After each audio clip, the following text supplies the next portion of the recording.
ఉన్నారా? రజనీ వచ్చారు. రజని. ఆ, ఉన్నాను ఆ, ఉన్నాను. రజని. ఇప్పుడు మన మధ్యలో ఉన్న రజని. తన పాట పాడి వినిపిస్తుంది. రజని, ప్లీజ్.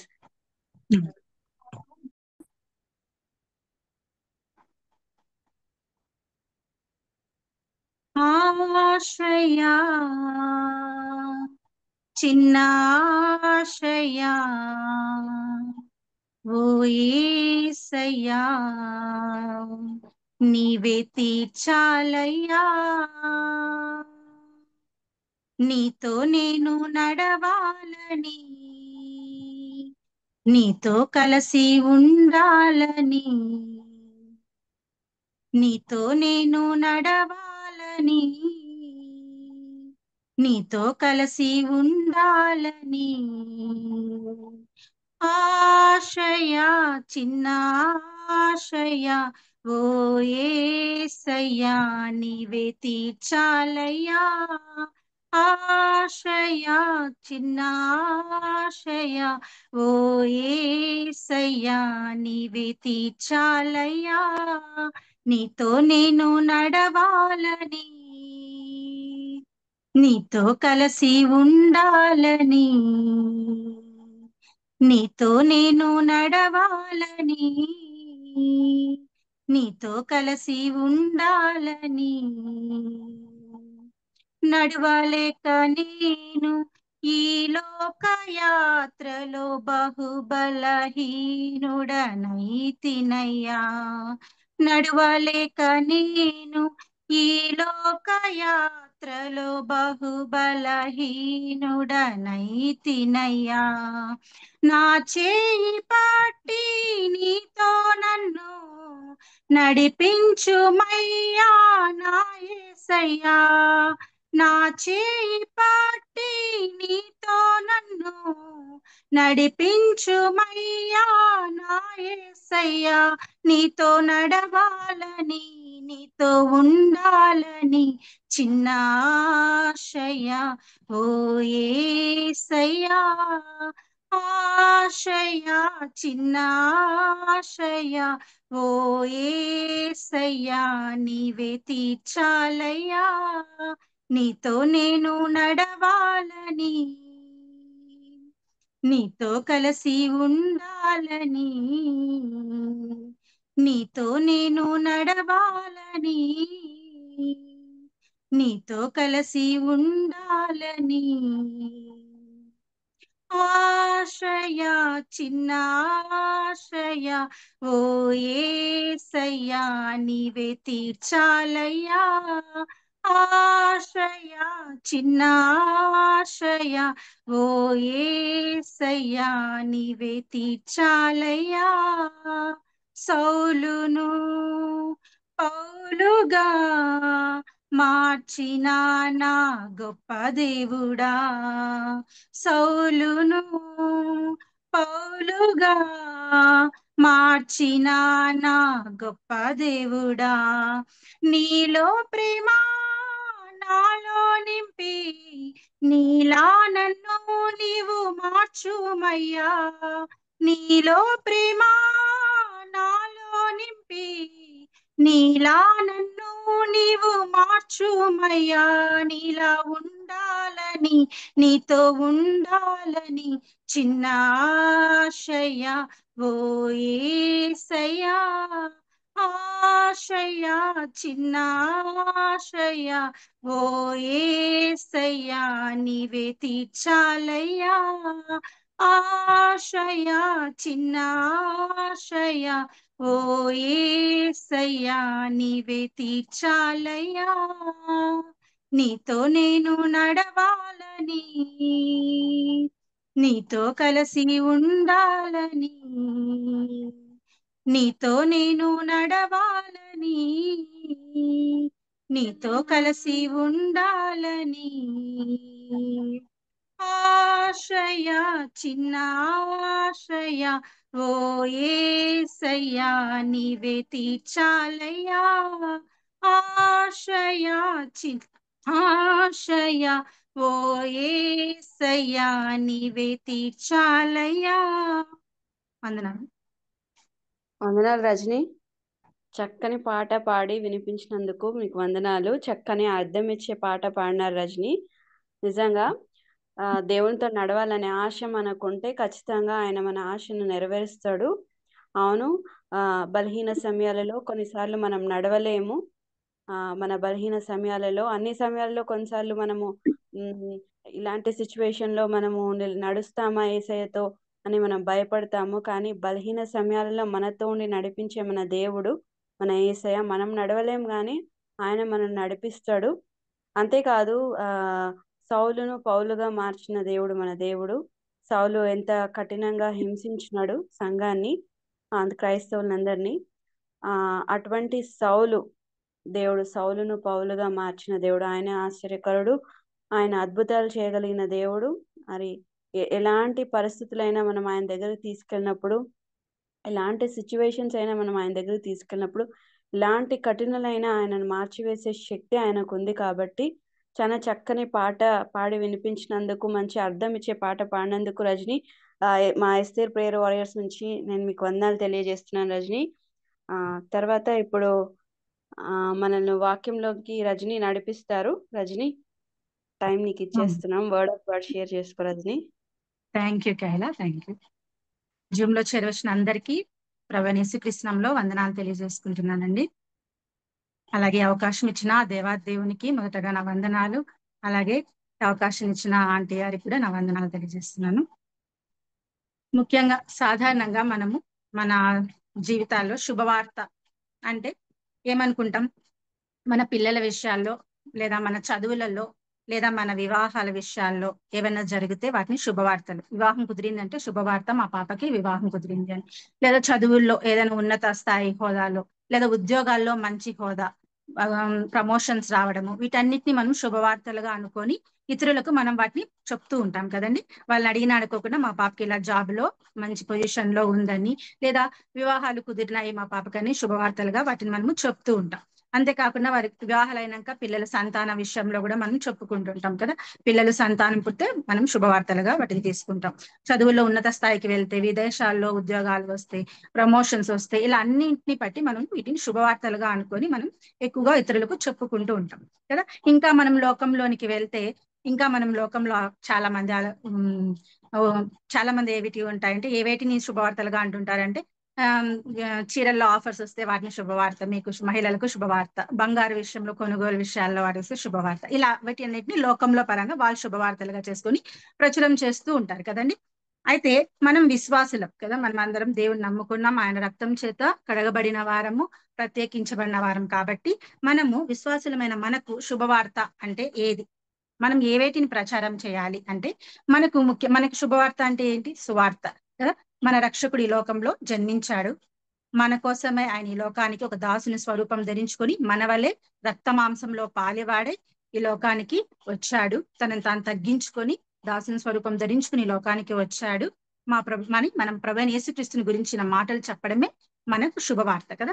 అంతేకాకుండా మారు మనస్సు, ఆయన మనకు ఉచితంగా ఇచ్చిన రక్షణ గురించి ఇతరులకు చెప్పడమే అదే శుభవార్త మనకు కదా. మనం విశ్వాసులము, ప్రత్యేకించబడిన వారము, దేవుని నమ్ముకొని ఆయన రక్తంలో కడగబడిన వారం. కాబట్టి మనం వీటిని శుభవార్తలుగా ఇతరులకు ప్రచారం చేయాల్సిన వారుగా ఉంటున్నాం కదా. అంతేకాకుండా యేసు ఇక్కడ 33 సంవత్సరాలు జీవించాడు. 3.5 సంవత్సరాలు ఆయన చేసిన అద్భుత ఆశ్చర్య కార్యాలు, ఆయనే మార్గం, సత్యం, జీవమై ఉన్నానని చెప్పి బోధించాడు. అనేక ఉపమానాల రీతిలో అనేక మందికి సులువుగా అర్థమయ్యేటట్లుగా చెప్పి వివరించి వెళ్ళినాడు కదా మన ప్రభువైన యేసుక్రీస్తు వారు. అంతేకాకుండా ఆయన మనందరి పాపాల నిమిత్తము ఆయన కలవరి శిలువలో మరణించాడు. ఎందుకంటే రక్తం చిందించడం ద్వారానే పాప క్షమాపణ కలుగుతుంది. అది గొర్రెల యొక్కయో మేకల యొక్కయో రక్తం చిందించడం వలన పాప క్షమాపణ జరగదు కదా. కాబట్టి మన ప్రభువైన యేసుక్రీస్తు తన స్వరక్తాన్ని, నిర్దోషము, నిష్కలంకుడు, పాపుల్లో చెరక ప్రత్యేకంగా ఉన్నాడు, పవిత్రుడు, ఆయన కన్యకు మరియ యొక్క గర్భంలో జన్మించాడు. పుట్టుకతో కూడా ఏ పాపం లేని ఆ పరిశుద్ధ రక్తం వలన, ఆయన చిందించిన రక్తం వలన మనకు ఆ రక్తాన్ని ఆశ్రయించిన మనందరికీ పాప క్షమాపణ కలుగుతుంది కదా. అంతేకాకుండా ఆయన చనిపోయి తిరిగి లేచాడు, మరణాన్ని జయించినాడు, పునరుత్థానాన్ని కూడా వివరించాల్సిన అవసరం మనకుంది కదా.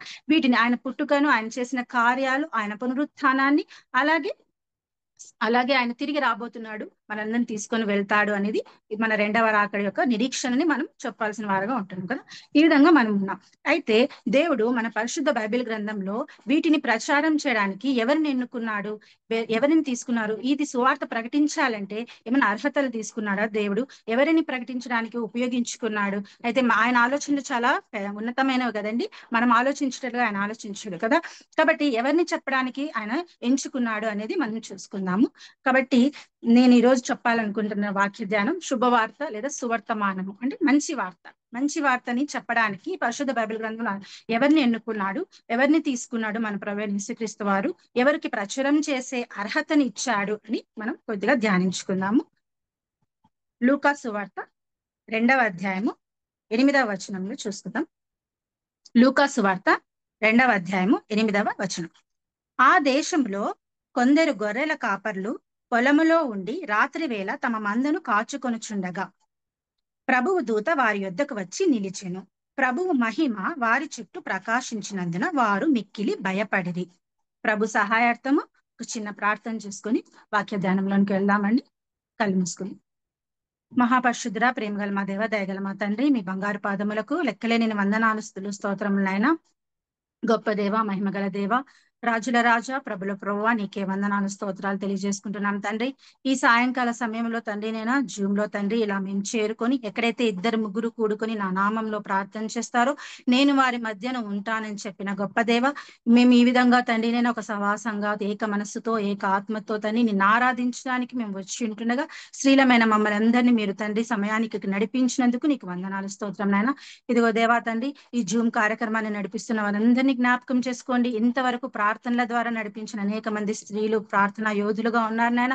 వారికి రావాల్సిన దీవెనలు కుమరించండి ప్రభు. వారిని ప్రత్యేకంగా మీరు ఎన్నుకున్న విధానాన్ని బట్టి మీకు వందనాలు, స్తోత్రం నాయన. లోకంలో అనేక మంది అనేకమైనటువంటి విషయాల్లో తండ్రి నాయన బిజీగా ఉంటున్నారు తండ్రి. మరి తండ్రి మీరునైతే నాయన నువ్వు ప్రత్యేకంగా తండ్రి ఏర్పరచుకొని ఇక్కడ మా మధ్యలో ఉంచిన విధానాన్ని బట్టి మీకు వందనాలు, స్తోత్రం నాయన. ఇదిగో దేవా తండ్రి, జూమ్ లో ఉన్న ప్రతి ఒక్కరిని నేను పెద్దలందరినీ మీరు పేరు పేరున దీవించండి. ప్రతిరోజు తండ్రి నేను ఎడతెగకగా తండ్రి నేను వారు కలుసుకుంటున్న విధానాన్ని బట్టి మీకు వందనాలు, స్తోత్రం నాయన. ఈ కార్యక్రమాన్ని ప్రారంభించిన కెజి ఆంటీ గారిని కూడా మీరు జ్ఞాపకం చేసుకొని తండ్రి నేను ఆంటీ వృద్ధాప్యంలో ఉంటున్నప్పటికీ ఆమెకు మంచి బలంతో తండ్రి నాయన తండ్రి మీరు దీవిస్తున్న విధానాన్ని బట్టి మీకు వందనాలు, స్తోత్రం నాయన. తండ్రి ఇంకా మంచి ఆరోగ్యం, బలం, శక్తి దయచేయండి. నా అంకుల్ని దీవించండి, కుమారుని కోడలందరినీ దీవించండి, ఆశీర్వదించండి నాయన. ఇదిగో దేవా తండ్రి నేను ఏ మాత్రం అర్హత లేని దాన్ని తండ్రి నైనా, నాకు ఏ మాత్రం జ్ఞానం లేదు ప్రభువా నైనా. ఇక్కడ ఉన్న వారందరికంటే నేను చిన్నదాన్ని ప్రభా, జ్ఞానంలో ఏమిటికి పనికిరాని దానిని తండ్రి నువ్వు నిలబెట్టినావు ప్రభా. మరి నేను కనపడకుండా నీవు మాటలు మాత్రమే తండ్రి కనబడాలి ప్రభా. నీ మాటలే నీవు మాట్లాడండి తండ్రి. నేను నోరు విప్పి ఉన్నాను తండ్రి, నేను నింపెదను అన్నావు కదా ప్రభువా. నీ జ్ఞానంతో నీ పరిశుద్ధాత్మ శక్తితో నన్ను నింపమని వేడుకుంటున్నానయ్యా. ఇదిగో దేవా, నేను తీసుకున్న వాక్య ధ్యానంలో తండ్రి ముందుకు వెళ్తుండగా నీవు మాట్లాడు ప్రభా. నీవు మాట్లాడితే మాకు క్షేమం, నీవు మాట్లాడితే ఒక హెచ్చరింపు, దిద్దుబాటు మా జీవితాల్లో కలగాలి ప్రభా. మేము వాటిని గ్రహించి మా జీవితాలను సరి చేసుకొని ముందుకు సాగడానికి, అలాగే నీవు రాబోతుండగా తన రాకడలో మేము ఎత్తబడడానికి గుంపులో ఉండడానికి మీరు మాకు సహాయం దయచేయమని వేడుకుంటాను ప్రభా. వాక్యంలో వెళ్తుండగా నన్ను మరుగుపరచండి. నీ తన సిలువ చాటు నన్ను మరుగుపరిచి నీ మాటలను నైనా నా నోట్లోంచి బూరగా వాడుకొనమని మీరే సహాయం చేయమని, మీ పరిశుద్ధాత్మ శక్తిని నాకు ఇవ్వమని మా ప్రభువును రక్షకును అతి త్వరలో రానయ్యను అతి పరిశుద్ధుడు యేసు శక్తిగల నామంలో ప్రార్థించి వేడుకుంటున్నాను తండ్రి, ఆమేన్. ఆమేన్. ఇక్కడ లూకా సువార్త 2వ అధ్యాయము 8వ వచనం చదువుకున్నాం కదా. ఆ దేశంలో కొందరు గొర్రెల కాపరులు పొలములో ఉండి రాత్రి వేళ తమ మందను కాచుకొనుచుండగా. ఇక్కడ మనకు పైన అధ్యాయాలన్నీ మనకు తెలిసిందే.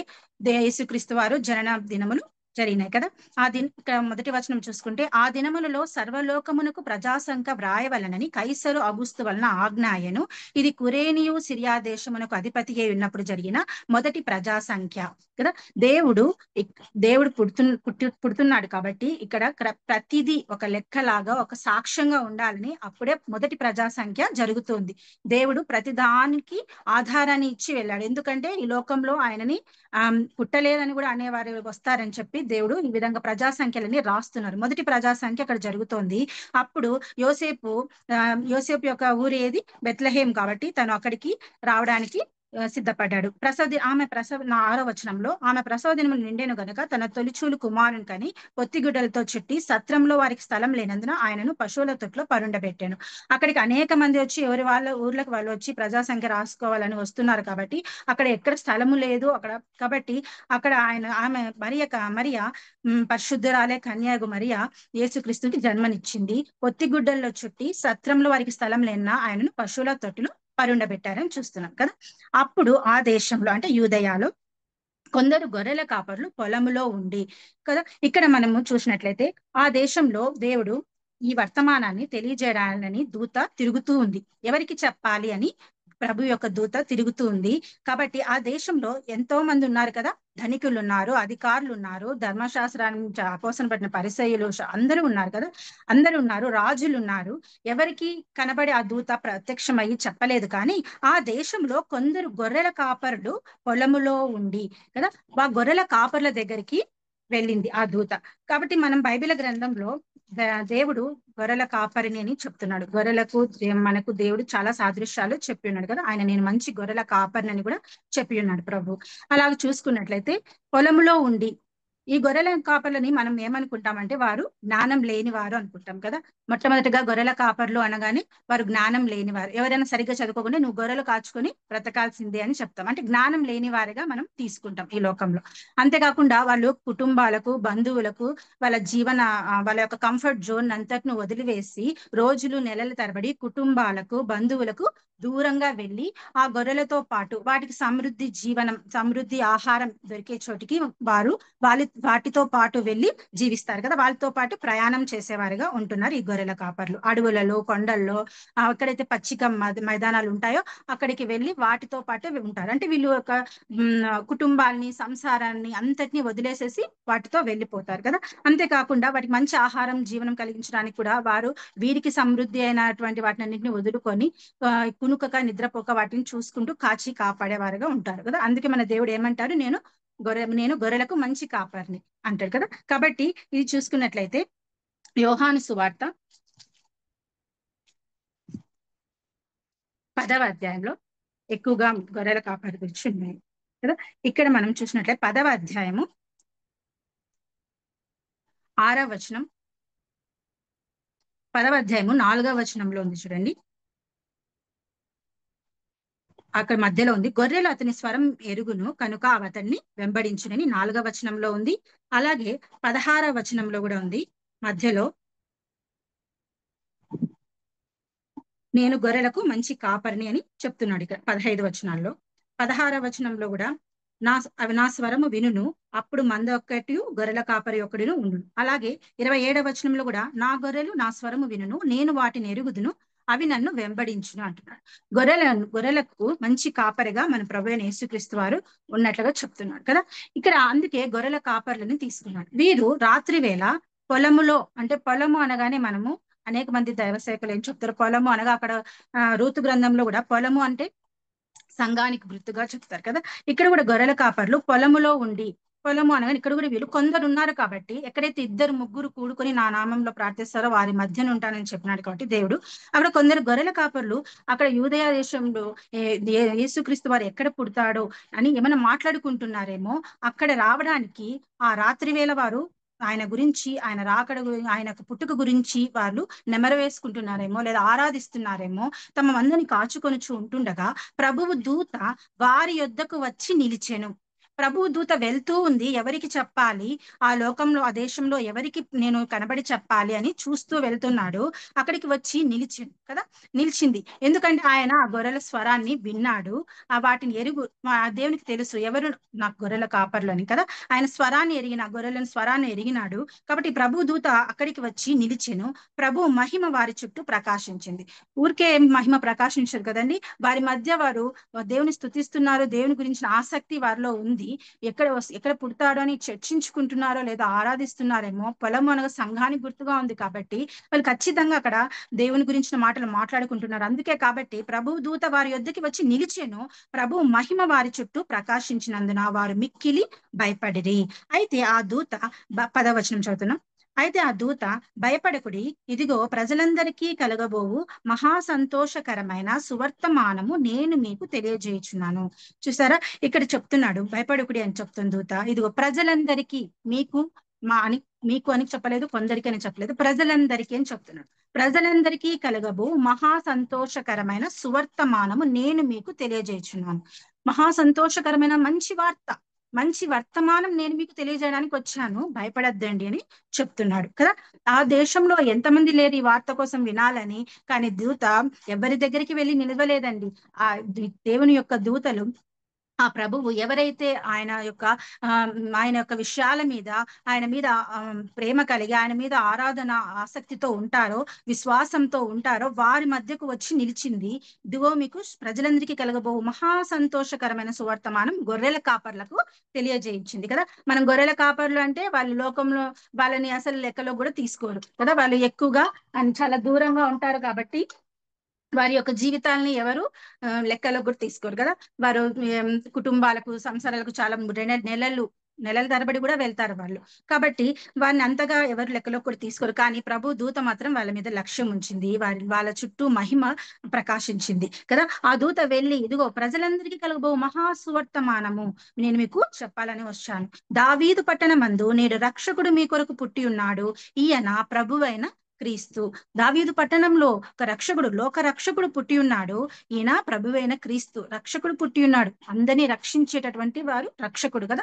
రక్షకుడు పుట్టి ఉన్నాడు మీ కొరకు అని చెప్తున్నాడు. మీ కొరకు, మీ అందరి కొరకు, ప్రజలందరి కొరకు పుట్టి ఉన్నాడు ఈయన ప్రభువైన క్రీస్తు.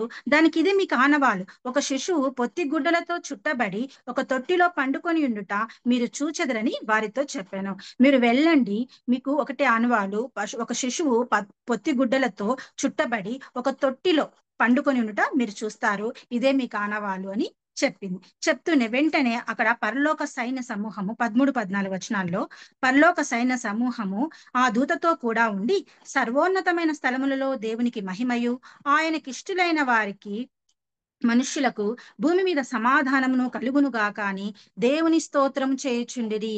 చూశారా, ఇక్కడ వారికి ఎంత ధన్యత దేవుడు ఇచ్చాడు కదా. ఎంత పరలోక సైన్య సమూహాన్ని అంతా చూసారంటండి వాళ్ళు. ఎంత ధన్యులు కదా ఆ గొర్రెల కాపర్లు. ఆ కొందరు గొర్రెల కాపర్లు ధన్యులు అనిపించుకున్నారు. లూకాసు వార్తలో 2వ అధ్యాయంలో రాయబడినారు వీరి గురించి. ఎంత చక్కని మాటలు ఉన్నాయంటే కదా. వారు మనం తృణీకరిస్తాము, మనం ఎన్నిక చేసుకోము, వారిని అర్హత లేని వారుగా ఈ లోకం అనుకుంటుందేమో, కానీ దేవుని దృష్టిలో అది కాదు. ఆయన హృదయాన్ని చూసే దేవుడై ఉన్నాడు, హృదయానికి ఆయన లక్ష్యం ఉంచే దేవుడై ఉన్నాడు కదా. ఆయన వారి యొక్క దగ్గరికి వెళ్ళి వారికి ఈ విధంగా సువర్తమానాన్ని ప్రభు దూత తెలియజేసింది కదా. వాళ్ళు వెంటనే, అంతేకాకుండా ప్రభు దూత మాట్లాడిన స్వరమే కాదు గాని వెంటనే పరలోక సైన్య సమూహము వారితో కూడా ఉండి, అక్కడ నా యొక్క ఆకాశంలో సర్వోన్నతమైన స్థలములలో దేవునికి మహిమయు, ఆయనకి ఇష్టులైన మనుషులకు భూమి మీద సమాధానం కలుగును గాక అని దేవుని స్తోత్రం చేయుచు ఉండెను. ఇదంతటి దేవుడు వారికి చూపించాడండి ఆ గొర్రెల కాపర్లకి. నిజంగా చూసిన కన్నులు ధన్యము, వినిన ఆ చెవులు ధన్యమైపోయినాయి కదండి. ఎవరికి ఎంతో మంది ఎదురు చూసిండొచ్చు, ఎంతో మంది భయభక్తులతో ఎదురు చూసిండొచ్చు, ఎవరికి కనిపిస్తారో, ఎవరికి వస్తుంది వర్తమానం అని అనుకున్నారు. కానీ దేవుడు ఎందుకంటే ఈ గొర్రెల కాపర్లకే కనిపించాడు కదా. వీరు లోకంలోంచి దూరంగా ఉన్నారు, లోకంలోంచి వేరుగా ఉన్నారు, వీరు పొలంలో ఉండి మంద కాస్తూ ఉన్నారు.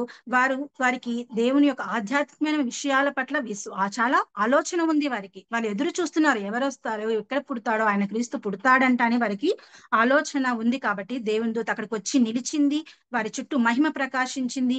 ఇదిగో ప్రజలందరికీ కలగబో సువార్తమానం వీళ్ళకి తెలియజేసింది. అంతేకాకుండా ఆనవాళ్ళు చెప్పి నడిపించింది.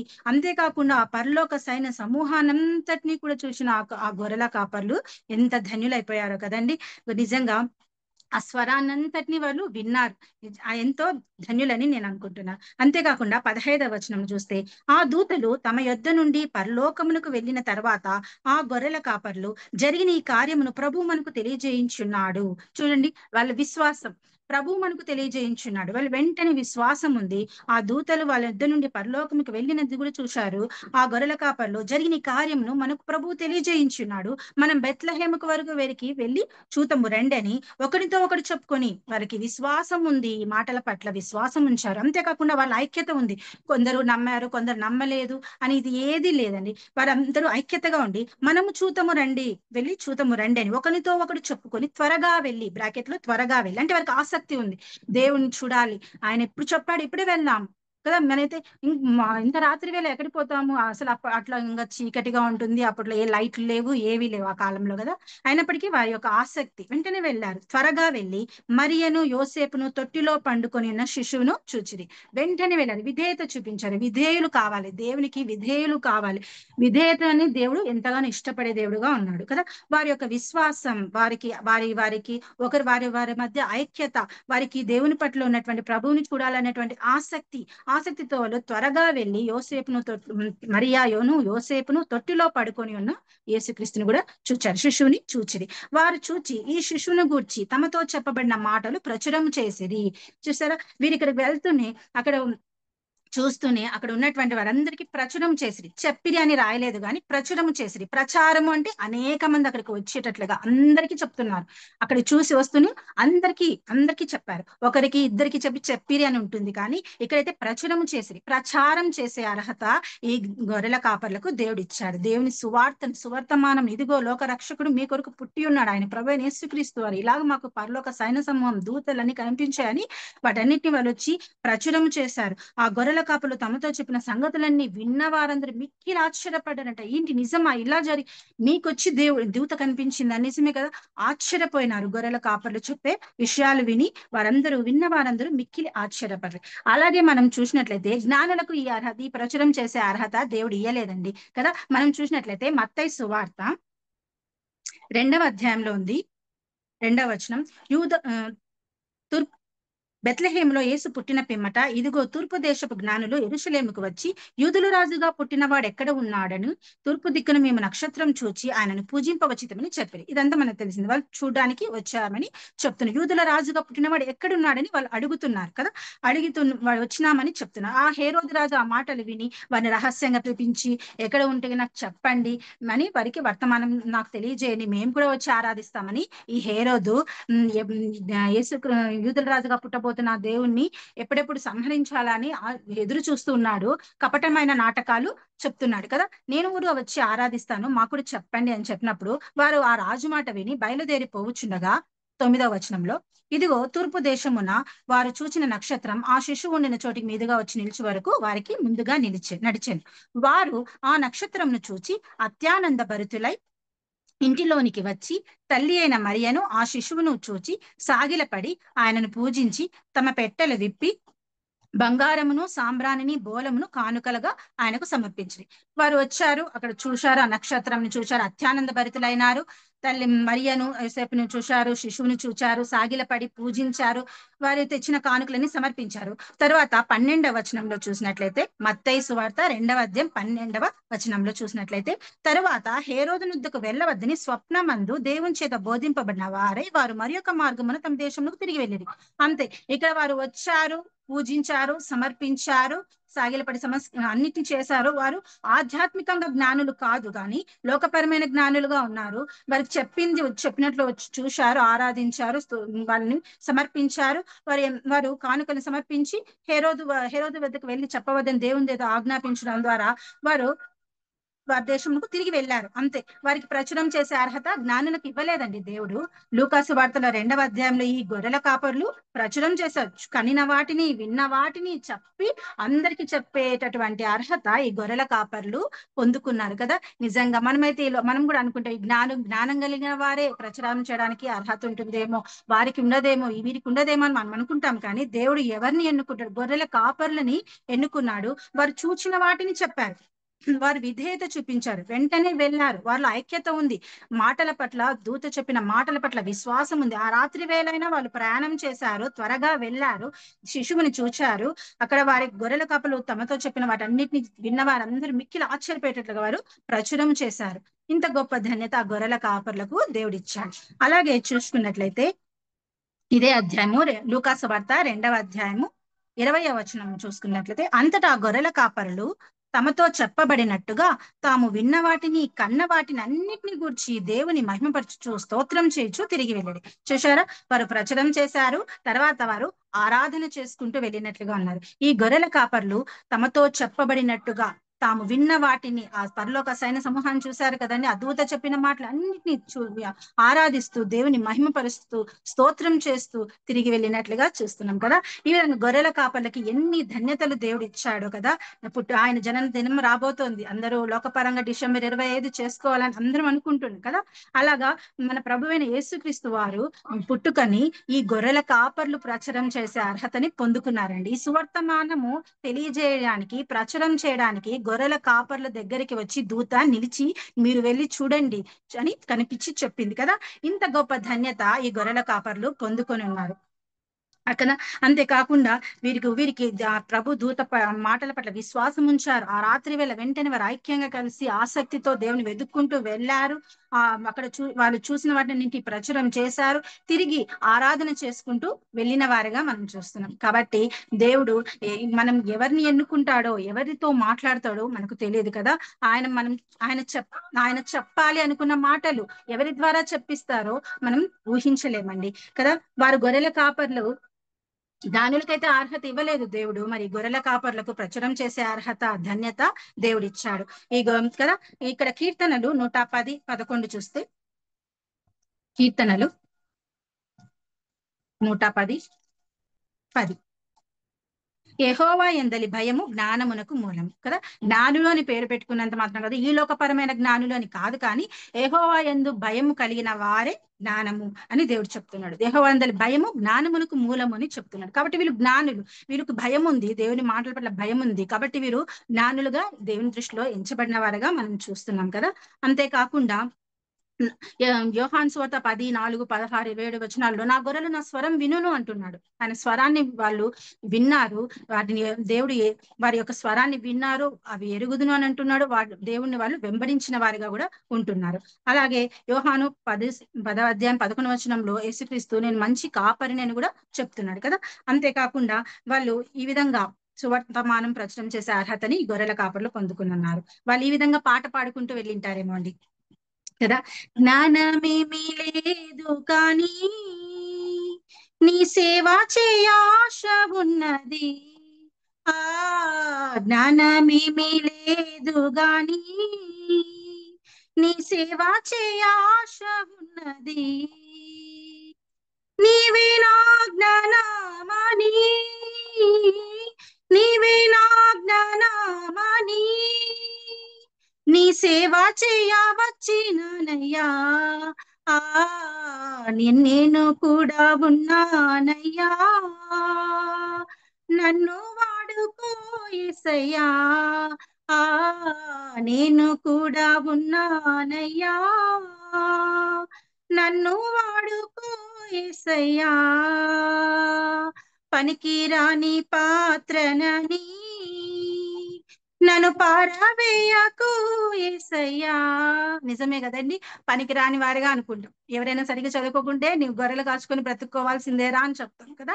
కానీ ఆ గొర్రెల కాపర్లకు దేవుడు ప్రభుని దూత ప్రత్యక్షమైంది, వారు దేవుని కనులారా చూశారు. వారు అంతేకాకుండా పరలోక దూత మాట్లాడడమే కాదు, ఇదిగో ఈ లోక రక్షకుడు పుట్టాడని చెప్పడమే కాదు, ఆ పరలోక సైన్య సమూహాన్నంతా కూడా చూసే కృప వారికి ఇచ్చారు దేవుడు కదా. నిజంగా ఎంత గొప్ప ధన్యులు ఈ గొర్రెల కాపర్లు. వాళ్ళు అనుకోండి మాకు జ్ఞానం లేదు ప్రభా, నీ సేవ చేయాలని ఆశ ఉంది, ఎవరితో మాట్లాడతాడో ఎవరికి చెప్తాడో దేవుడు అని అనుకున్నారు. కానీ వారి దగ్గరికి వచ్చి దూత నిలుస్తుంది వాళ్ళు అనుకోండారు కదా. ఇది దేవుని యొక్క దృష్టిలో మీరు గొప్ప జ్ఞానులుగా, యెహోవా యందలి భయమే జ్ఞానమునకు మూలం కదా. గొర్రెల కాపర్ల ద్వారా ఈ లోక రక్షకుడు పుట్టాడని మనందరికీ, లోకాన్నంతటికీ తెలియజేసిన వారిగా ఈ గొర్రెల కాపర్లు ఉన్నారు. వీరు ప్రచురం చేశారు కదా. అది మళ్ళీ రెండవ వారిగా చూసుకున్నట్లయితే యోహాను సువార్త 4వ అధ్యాయం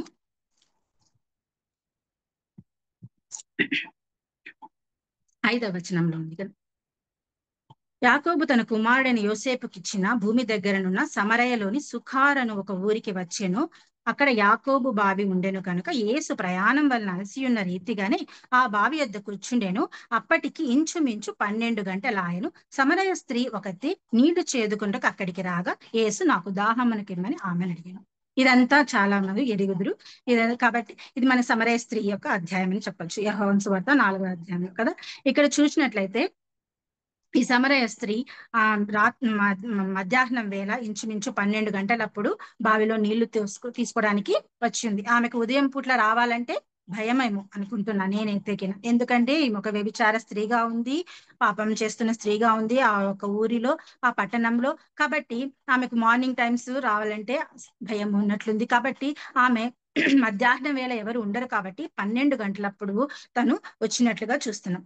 అప్పుడు మన దేవుడు కూడా, ప్రభువైన యేసుక్రీస్తు వారు కూడా ఆ సమయంలోనే ఆ సమరయ ఊరికి వచ్చాడు. సుఖారని ఒక ఊరికి అక్కడికి వచ్చాడు. ఆ బావి దగ్గరికి సమరయ స్త్రీ వస్తుందని ప్రభువుకు తెలుసు.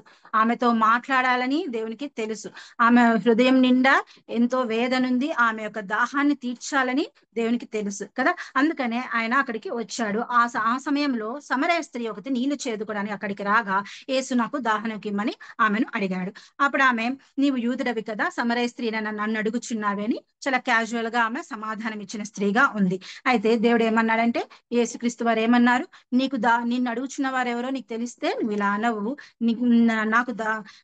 నన్ను దాహనంకి నిమ్మని ఎలాగ అడుగుచున్నావని ఆయనతో చెప్పగా, అందుకు యేసు, నీవు దేవుని వరమును నాకు దాహమునకి ఇమ్మని నిన్ను అడుగుచున్న వాడెవడో అది ఎరిగి ఉంటే నీవు ఆయనను అడుగుతావు, నీవే ఆయన్ని అడుగుతావు దాహమునకి ఇమ్మనని అని చెప్తున్నాడు. అప్పుడు ఆమెకు అర్థం కాలేదు. నేనిచ్చే నీరు తాగితే అది ఎప్పటికీ నీకు దాహము కాదు అని చెప్తున్నాను, నేను ఇచ్చేది జీవజలం అని చెప్తున్నారు. అప్పుడు ఆమె ఏమనుకుంది, ఈ బావి లోతైంది, నాకు చేదుకుని, ఇవంతా మనకు తెలిసిందే కదండి, ఆ జీవజలం ఎలాగ దొరుకుతుంది అని అడిగితే మరి ఇక్కడ ఆమె 17వ వచనంలో చూసినట్లయితే 16-17, యేసు నీ వెళ్ళి నీ పెనిమిటిని పిలుచుకొని ఇక్కడికి రమ్మని ఆమెతో చెప్తాడు. సరే, నేను నీకు నీళ్ళు ఇస్తాను, సరే అయితే నీ వెళ్ళి నీ పెనిమిటిని పిలుచుకొని రాపో, నేను నీకు నీళ్ళు ఇస్తాను అని చెప్తున్నాడు. అప్పుడు ఆమె వెంటనే ఏం చెప్పింది ఆమె 17వ వచనంలో చూస్తే, ఆ స్త్రీ, నాకు పెనిమిటి లేడనగా, యేసు ఆమెతో, నాకు పెనిమిటి లేడని నీవు చెప్పిన మాట సరియే కదా. యథార్థత కలిగినటువంటి సమరయ స్త్రీ. ఆమె తప్పు చేస్తుండొచ్చు, పాపం చేస్తుండొచ్చు, కానీ ఆమె అక్కడ అక్కడ ఎవరో ఆయన తెలియదు ఆమెకు, ఈయనకి నేను నిజం చెప్పాలా అని కూడా ఆమె అనుకోలేదు. లేకపోతే ఏదో ఒకటి చెప్పేయచ్చు అక్కడ దక్కని కదా. అబద్ధాలు చెప్పే స్త్రీగా లేదా ఆమె, పాపం చేస్తున్న స్త్రీగా ఉన్నప్పటికీ అబద్ధాలు చెప్పడానికి ఇష్టపడలేదు. ఆమె యథార్థంగా ఒప్పుకుంది. నాకు పెనిమిటి లేడనగా, యేసు ఆ యథార్థతని కావాలనుకో, యథార్థ హృదయాలే నాకు ఆయనకి ఇష్టమైన వారు కదా. ఆయన విరిగి నలిగిన హృదయాన్ని చూశాడు ఆమెది కదా. అంతేకాకుండా మనకు తెలిసిందే, సామెతలు 28:13 ఏముంది, అతిక్రమలు దాచిపెట్టువాడు వర్ధిల్లడు కానీ వాటిని ఒప్పుకొని విడిచిపెట్టువాడు వర్ధిల్లుతాడు కదా. మళ్ళీ ఆమె ఆ విధంగా ఒప్పుకుంది. ఆయన నీకు పెనిమిటి పిలుచుకొని రాపు అన్నప్పుడు, నాకు పెనిమిటి లేడని ఆమె యథార్థత అంటే ఆమె సత్యాన్ని అంగీకరించింది. ఆమె పాపినిగా ఒప్పుకోలుగా చేసుకుంది కదా. మరి అంతేకాకుండా ఆయన ఏమంటాడు తర్వాత, నాకు పెనిమిటి లేడని నీవు చెప్పిన మాట సరియే, నీకు 5గురు పెనిమిట్లుండ్రి, ఇప్పుడు ఉన్నవాడు నీ పెనిమిటి కాడు, సత్యమే చెప్పితివనను, సత్యము చెప్పితివి అని. ప్రభువుకి సత్యం చెప్పేవారు కావాలి కదా. ఆయన ఆరాధించేవారు కూడా ఆత్మతో సత్యంతో ఆరాధించేవారు కావాలని దేవుడు కోరుకుంటున్నాడు. వేషధారులు ఆయనకి ఇష్టం లేదు, అబద్ధీకులు ఇష్టం లేదు. ఎందుకంటే అబద్ధములకు జనకుడు ఎవడు, అపవాది. కాబట్టి ఆమె చిన్న అబద్ధాన్ని కూడా చెప్పాలని ఇష్టపడలేదు కదా. అక్కడ ఆయనతో ఏదో ఒక మాట అనేసి తప్పించుకుని ఎక్కడికో వెళ్ళాడనో లేదా ఏదో ఒకటి చెప్పొచ్చు, ఇంట్లో ఉన్నాడనో చెప్పలేదు. కానీ నాకు పెనిమిటే లేడని చెప్పేసింది కదా. చక్కగా ఆమె ఒప్పుకుంది. సామెతలు 8:13 ఉన్నట్లుగా ఆమె అతిక్రమంలోని ఒప్పుకుంది కదా, దాచిపెట్టాలని అనుకోలేదు. అంతేకాకుండా ఆ స్త్రీ ఏమని అంటుంది, ఆయన స్వరాన్ని గుర్తుపడుతుంది కదా. 19వ వచనంలో, అప్పుడు ఆ స్త్రీ, అయ్యా నీవు ప్రవక్తవని నేను గ్రహించుచున్నాను కదా. దేవుడు ఆమె యొక్క రహస్య పాపాన్నంతటిని చెప్తుండగానే ఆమె నువ్వు ప్రవక్తవి అని గ్రహిస్తున్నానని చెప్తుంది కదా. ఆయన స్వరాన్ని ఎరిగింది కదా. నిజంగా గొర్రె ఆయన యొక్క స్వరాన్ని ఎరిగిన స్త్రీగా, ఆయన గుర్తుపట్టిన స్త్రీగా ఈ సమరయ స్త్రీకి దేవుడు జ్ఞానం ఇచ్చాడు. ఈమెకి వేరొక పేరు కూడా ఉంది, జ్ఞానోదయం గల స్త్రీగా కూడా అనేక మంది బైబిల్ గ్రంథకర్తలు చెప్తారు కదా. అంతగా గుర్తుపట్టింది. ఎవరు గుర్తుపట్టలేదు, కానీ ఆమె నీవు ప్రవక్తమని ఎంతమంది పరిసయ్యులు, శాస్త్రులు అందరూ ఆయన కాదు, నీకు ఎలా అధికారం వచ్చింది, నువ్వు ఎలా అని అంటున్నారే. కానీ ఆమె ఇక్కడ చూసినట్లయితే 23వ వచనంలో, యథార్థంగా ఆరాధించేవారు ఆత్మతోను సత్యంతోను తండ్రిని ఆరాధించే కాలం వస్తుంది, నీవు ఆరాధిస్తావని చెప్పినప్పుడు ఆమె ఏమంటుందంటే, మాకు క్రీస్తు అనబడిన మెస్సియా వచ్చునని నేను ఎరుగుదును, ఆయన వచ్చినప్పుడు మాకు సమస్తము తెలియజేస్తాడని చెప్తూ ఉంది 25వ వచనంలో కదా. నేను క్రీస్తు మెస్సియా వస్తాడని నాకు తెలుసు. ఆమె ఈ పాపంలో ఉన్నప్పటికీ ఆమె ఆధ్యాత్మికంగా బలంగా ఉంది. మాకు మెస్సియా వస్తాడు, ఈ పాపం నుంచి, ఈ శాపం నుంచి మాకు విడుదల ఇస్తాడు, ఆయన మాకు ఏ విధంగా ఆరాధించడం మాకు ఒక నేర్పిస్తాడు, మాకు సమస్తము తెలియజేస్తాడని నాకు తెలుసని ఆమె చెప్పిన స్త్రీగా ఉంది. అంతలో ఆయన శిష్యులు వచ్చి చూస్తారు. తర్వాత 26, 28, 29 వచనాలు చూస్తే, ఆ స్త్రీ తన కుండ విడిచిపెట్టి ఊరిలోనికి వెళ్ళి కదా. ఈమె ఆయన చెప్పిన ఆ మాటల్ని బట్టి ఆమె ఏమని గుర్తుపెట్టిందంటే, ఆ స్త్రీ తన కుండను విడిచిపెట్టి ఊర్లోనికి వెళ్ళి, మీరు వచ్చి నేను చెప్పినవని నాతో చెప్పిన మనుషుని చూడి ఈయన క్రీస్తు కాడా అని ఆ ఊరి వాళ్ళతో చెప్పగా. చూసారా, ఆమె ఎంత బాగా గుర్తుపెట్టిన స్త్రీగా సమరయ స్త్రీ ఉంది కదా. ఆమె ఇంత చక్కగా దేవుని స్వరాన్ని గుర్తుపట్టిన స్త్రీగా ఉంది కదా. అంతేకాకుండా ఆమె కుండను విడిచిపెట్టింది అని అనుకుంటే, కుండ అనేది సాదృశ్యంగా చాలా మంది ఆమె పాపాన్ని విడిచిపెట్టింది అని అంటారు కదా. పాపాన్ని విడిచిపెట్టింది అని అంటుంటాము. అంతేకాదు, ఆమెలో ఉన్నటువంటి భయాన్ని కూడా ఆమె విడిచిపెట్టింది. ఆమెలో ఉన్నటువంటి అప్పటి వరకు ఆమె ఆ ఊరి వాళ్ళతో మాట్లాడాలంటేనే భయంగా ఉండేదేమో కదా. ఆమెతో ఎవరు అంతగా ప్రేమగా మాట్లాడిన వారు కూడా ఉండకపోవచ్చు. ఎందుకంటే ఎవరైనా తప్పు చేస్తున్నారు అని అంటే, లేదా వ్యభిచార స్త్రీ అని మనకు తెలుస్తోంది కాబట్టి, అటువంటి వారితో ఎవరు మాట్లాడడానికి ఇష్టపడరు, లేదా వారితో ఎవరైనా కలిసి నడవడానికి, కలిసి మాట్లాడడం కానీ వేటిని షేర్ చేసుకునే వారుగా ఉండరు. ఆ యొక్క ఊరిలో ఆ యొక్క స్త్రీలందరూ ఆమెను వేరుగా పేరు పెట్టి చూసిండొచ్చు. అందుకే ఆమె మధ్యాహ్న వేళ వస్తుంది, ఒంటరిగా కూర్చొని, ఒంటరిగా వచ్చి నీళ్ళని తీసుకొని వెళ్తోంది కదా. అటువంటి స్త్రీగా ఉంది. అప్పుడు ఆమె ఎంత సంతోషపడి ఉంటుందంటే, ఆమె ధైర్యంగా ప్రచారం చేసింది కదా. ధైర్యంగా చెప్పింది, ఈయన క్రీస్తు కాడా, ఈయన నాతో మాట్లాడాడు. నిజంగా ఆ యొక్క ఊర్లో ఉన్న ప్రజలు, ఆ యొక్క ఊర్లో ఉన్న వాళ్ళందరూ ఆమెను సరిగ్గా పట్టించుకున్నారు.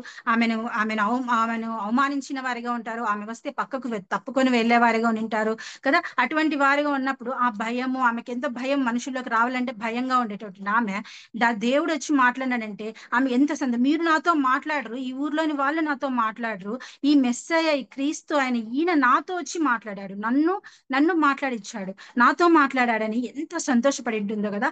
ఆమెలో ఉన్నటువంటి ఆ భయానంతటిని తీసివేసి ధైర్యంగా ప్రచారం చేయడానికి ఆమె ఊరికి వెళ్ళింది కదా. ఆ సమరయలో అనేక మందిని రక్షించుకోవడానికి దేవుడు ఆమెకు అవకాశం ఇచ్చినట్లుగా మనం చూస్తున్నాం కదా. ధైర్యంతో ప్రచారం చేసిన స్త్రీగా ఆమె ఉంది. సామెతలు 14:26లో ఏముంది, యెహోవా యందు భయభక్తులు కలిగి ఉండడం బహుధైర్యం పుట్టిస్తుందంట. చూసారా, ఆమెకి ఎంత బహుధైర్యం వచ్చింది, అంతగా పోయి గట్టిగా మాట్లాడడానికి, నీళ్ళు తీసుకోవడానికి మధ్యాహ్నం వేళ ఎవరు లేనప్పుడుగా వచ్చి తీసుకొని పోయి ధైర్యంగా వెళ్ళి అందరికీ చెప్పింది, ఈయన క్రీస్తు కాడా, ఈయన నేను గుర్తించాను, ఈయన నాతో మాట్లాడాడు. మీరు ఇక్కడ ఉన్న వారు ఎవరు నాతో మాట్లాడడానికి ఇష్టపడరు కదా, ఆయనకి నా రహస్య పాపాలు, నా పాపాలు తెలిసినప్పటికీ నాతో మాట్లాడాడు, నాకు జీవజలం ఇస్తానని చెప్తున్నాడు అని చెప్పి ఆమె సంతోషంగా వచ్చి అక్కడ అందరి వారికి ప్రచారం చేసిన స్త్రీగా ఉంది. అంతేకాకుండా ఇక్కడ చూసినట్లయితే 39వ వచనం, యోహాను సువార్త 4వ అధ్యాయము 39వ వచనం చూస్తే, నేను చేసినవన్నీయు నాతో చెప్పెనని సాక్ష్యం ఇచ్చిన స్త్రీ యొక్క మాటను బట్టి ఆ ఊరిలోని సమరయులలో అనేకులు ఆయన యందు విశ్వాసం ఉంచిరి. చూశారు, అనేకులను రక్షించుకుంది. అనేకులు ఆయన యందు విశ్వాసం ఉంచినట్లుగా ఈ స్త్రీ మాటను బట్టి కదా ఆ ఊర్లో వారు అనేక మంది వచ్చి విశ్వాసం ఉంచారంటండి. ఎంత గొప్ప ధన్యత.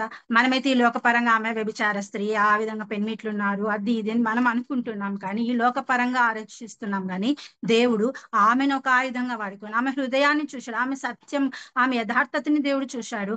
ఆమెకు దేవుని పట్ల కలిగి ఉంటే ఆసక్తి, ఆమెకు ఉన్నటువంటి ఆరాధన స్వభావాన్ని దేవుడు ఎరిగిన వాడిగా ఉన్నాడు. ఆమె విరిగి నలిగిన హృదయాన్ని దేవుడు ఎరిగినాడు కాబట్టి ఆమె దగ్గరికి వెళ్ళి ఆమెతో మాట్లాడని, నీ జీవజలం ఇస్తానని చెప్పి, ఆ సమరయలో ఎంతమంది ఉండరండి, ఎవరితో మాట్లాడడానికి దేవునికి వెళ్ళడానికి ఇష్టం ఉండదు, ఎవరి దగ్గరికి వెళ్ళి నీళ్ళు అడగాలని అనుకోడు కదా. ఆ బావి దగ్గర, ఆ సుక్కోతు బావి దగ్గరికి వస్తుందని ఆ సమరయ స్త్రీ కోసమే దేవుడు అక్కడికి వెళ్ళాడు, ఆ ప్రభువు వెళ్ళాడు. నిజంగా ఆయన పాపులను వెతికి రక్షించడానికి ఈ లోకానికి వచ్చాడు కదా. ఆయన చెప్తున్నాను, నేను పాపులను వెతికి రక్షించడం కొరకే నేను ఈ లోకానికి వచ్చాను, నీతిమంతుని వెతకడానికి. నేను నీతిమంతును, నేను మంచివాను, నాకేం అవసరం లేదు అనుకునే వాళ్ళ దగ్గరికి దేవుడు రాడు.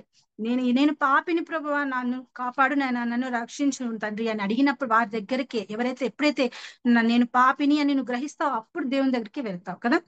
నా పాపాన్ని తీసివే ప్రభు అని. ఆ విధంగా ఈమె పాపి కాబట్టి ఈమె పాపాన్ని బట్టి ఈమె వెళ్ళింది, దేవుణ్ణి ఆరాధించింది.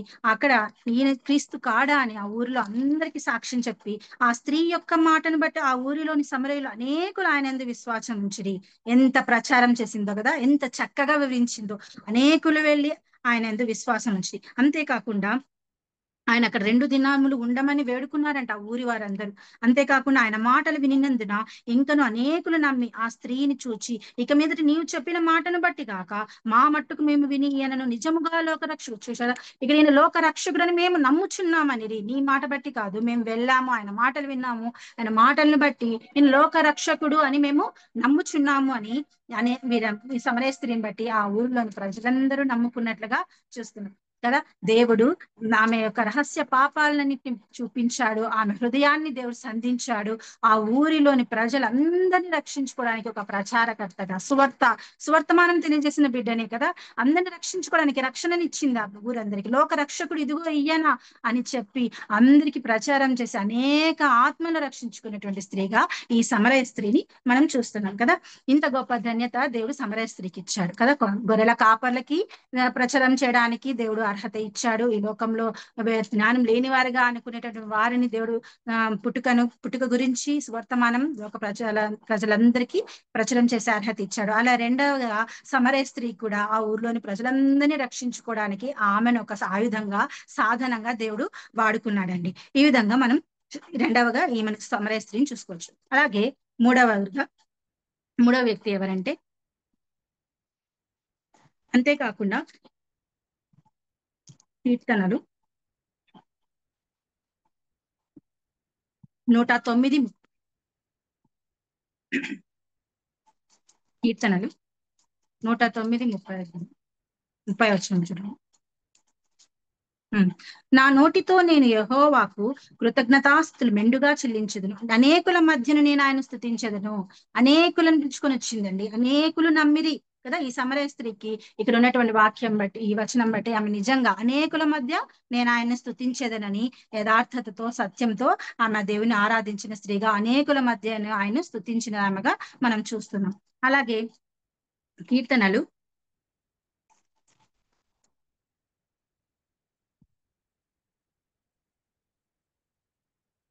107, 31, 32.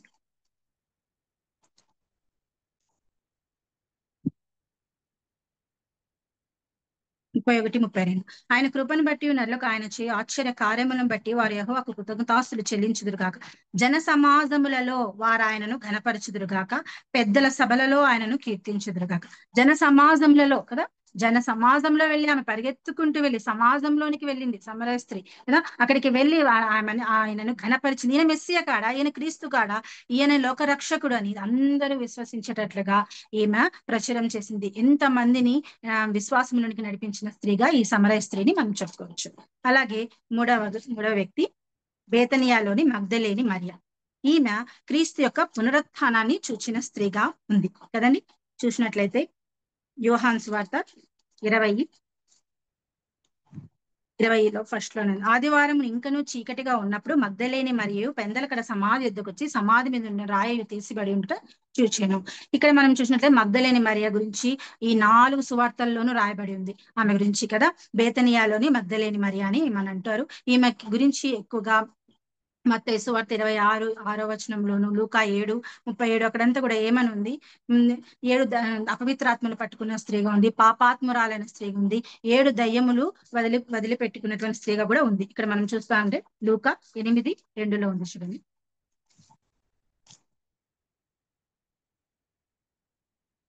ఇక్కడ లూకా 7:37లో పాపాత్మురాలైన ఒక స్త్రీ, ఆ ఊరిలో ఉన్న పాపాత్మురాలైన ఒక స్త్రీ యేసు పరిసయ్యునిట భోజనం కూర్చున్నానని తెలిసి ఒక బుడ్డిలో అత్తరు తీసుకుని వచ్చి ఆయన పాదముల మీద నిలబడి, ఆయన పాదముల యొద్ద నిలబడి ఏడ్చుచు కన్నీళ్లతో ఆయన పాదమును తడిపిన స్త్రీగా మనం చూస్తున్నాం. ఈ బేతలేయలోని ఈ పాపాత్మురాలైన ఒక స్త్రీ అని వ్రాయబడింది. అలాగే 8:2 మధ్యలో 7 దయ్యములు వదిలిపోయిన మగ్దలేనే అనబడిన మరియా అనేది కదా. ఈమె గురించి ఈ విధంగా ఉంది. అంటే ఆమెకు దయ్యములు పట్టుకొని దేవుడు ఆమె స్వస్థపరిచినట్లుగా ఆమె విశ్వాసంతో ఆయన ఆరాధించిన స్త్రీగా ఉంది. అప్పటి నుంచి ఆమె యేసుని వెంబడించిన స్త్రీగా ఉంది. ఆమె చూస్తున్నట్లయితే ఆమె ధనికురాలుగానే ఉన్నట్లుంది కదా. ఎందుకంటే విలువగల అత్తరుని తీసుకొని వచ్చి యేసు పాదముల యొద్ద పోసి ఆయన ఆరాధిస్తుంది. ఆయనది ఇంకా అంతేకాకుండా ఇక్కడ చూసినట్లయితే అప్పుడు శిష్యులు ఆమెను గద్దించినప్పుడు దేవుడు అంటాడు,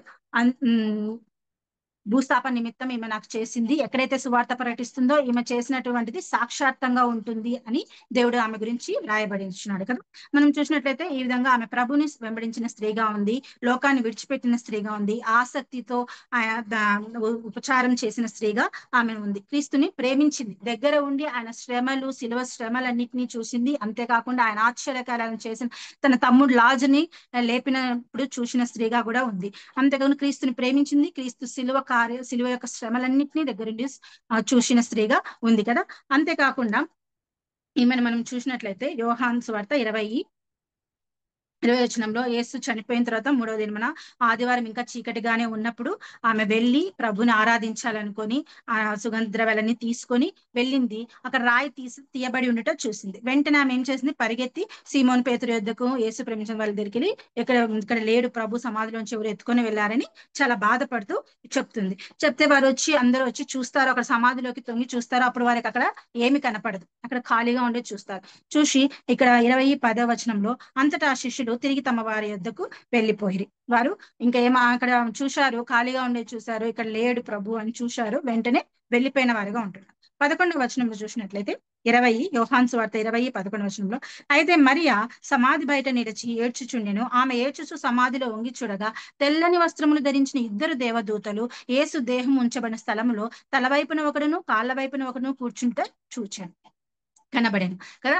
అక్కడ ఉన్నప్పుడు ఆ శిష్యులకు దేవుడు కనబడాలని అనుకోలేదు, కానీ ఈమె చాలా స్వభావంతో, ఆరాధన హృదయంతో, అయ్యో నా ప్రభువుని ఎక్కడికి తీసుకెళ్లారు, నేను ఆయన తీసుకొని వెళ్ళాలని వచ్చాను, ఆయన ఆరాధించాలని వచ్చాను ఆయన అని అక్కడ ఏడుస్తూ చాలా అక్కడే నిలిచి ఉంది. వాళ్ళగా వెళ్ళిపోలేదు, ఎక్కడికి వెళ్ళిపోయాడు, ఎక్కడికి వెళ్ళాడు ప్రభు అని ఆమె హృదయం అంతా బయట నిలిచి ఏడుస్తూ ఉండగా ఆ సమాధిలోకి వంగి చూసినప్పుడు అక్కడ తెల్లని వస్త్రం కనబడి దేవదూతలు ఆమెకు కనపడ్డారు. ఒకరు కాళ్ళ వైపున ఒకరు కూర్చుని ఉంటే ఆమె చూచింది. వారు అడుగుతారు, అమ్మ ఎందుకు ఏడ్చుచున్నావని ఆమెను అడగా ఆమె నా ప్రభువును ఎవరో ఎత్తుకొని పోయి ఆయనను ఎక్కడ ఉంచిరో నాకు తెలియలేదని చెప్పాను. ఆమె ఈ మాట చెప్పి వెనుక తట్టు తిరిగి యేసు నిలబడి ఉండుట చూచాను, కానీ ఆయన యేసు అని గుర్తుపట్టలేదు. యేసు కూడా అప్పుడు ఆమెను కూడా దేవుడు అడుగుతున్నాడు, యేసు అమ్మ ఎందుకు ఏడ్చుచున్నావు, ఎవరిని వెతుకుచున్నావు అని ఆమెను అనగా ఆమె ఆయన తోటమాలి అనుకొని, అయ్యా నీవు ఆయనను మోసుకొని పోయిన ఆయన ఎక్కడ ఉంచితువో నాకుతో చెప్పుము, నేను ఆయన ఎత్తుకొని పోదునని చెప్తాను. యేసుక్రీస్తు శరీరాన్ని ఎత్తుకొని పోవడాలని అంతగా ఎంత ఇది చూడండి ఆమెకి కదా. అక్కడ శిష్యులు చూశారు, కనపడలేదు అని చెప్పేసి వెంటనే వెళ్ళిపోయారు.